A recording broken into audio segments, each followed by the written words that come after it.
ఈసారి గెలిచిరు కదా ఎంపీలు. అందులో రిచెస్ట్ ఎంపీ ఎవరు, పూరెస్ట్ ఎంపీ ఎవరు అనేది ఒక ఇంట్రెస్టింగ్ టాపిక్ ఇక్కడ చూద్దాం మనం. ఒకసారి చూద్దాం ఎవరున్నారు, రిచెస్ట్ ఎంపీ ఎవరు, అసలు డబ్బులు లేని ఎంపీ ఎవరు అనేది ఒకసారి చూద్దాం మనం. ఇక్కడ అసోసియేట్ ఆఫ్ డెమోక్రటిక్ రిఫార్మ్స్ అనే ఒక సంస్థ ఇక్కడ ఒక లెక్కలు తీసిందంటే ఎవరు ఏంటి అని. ఇందులో రిచెస్ట్ ఎంపీ ఏపీ ఎంపీ అంట, గుంటూరు ఎంపీగా గెలిచినటువంటి పెమ్మసాని చంద్రశేఖర్ దేశంలోనే అత్యంత ధనిక ఎంపీ.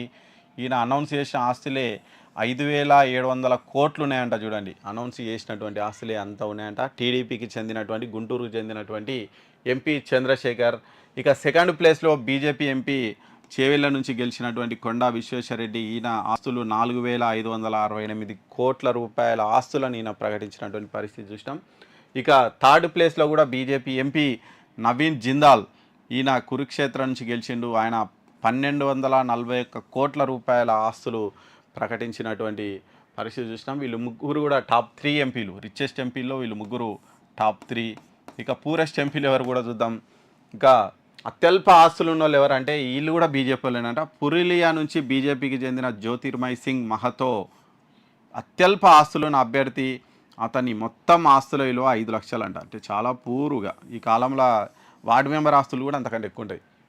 అటువంటి పూరెస్ట్ వ్యక్తి కూడా ఎంపీగా గెలిచిండ్రు అంటే ప్రజాస్వామ్యం యొక్క గొప్పతనం. పైసలతోనే పనులు అయితే అని అనుకుంటాం, కానీ కావు. ఒక్కోసారి ఇటువంటి మంచి మనుషులు కూడా గెలుస్తూ ఉంటారు. ఇక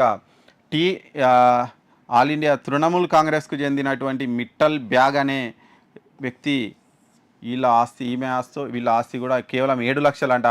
ఇక ఎస్పీ ప్రియా సరోజ్ 11 లక్షల ఆస్తులు అంట. వీళ్ళు కూడా టాప్ 3 పూరెస్ట్. వీళ్ళు పూరెస్ట్, వీళ్ళు రిచెస్ట్ 5,700 కోట్లు ఉంది. పూరెస్ట్ 5 లక్షలు ఉంది. అంటే చూడండి, అంత ధనవంతులు పోయారు పార్లమెంటుకు, అంత పేదవాళ్ళు కూడా పార్లమెంటుకు పోయారు. అదే మన ప్రజాస్వామ్యం యొక్క గొప్పతనం. ఇక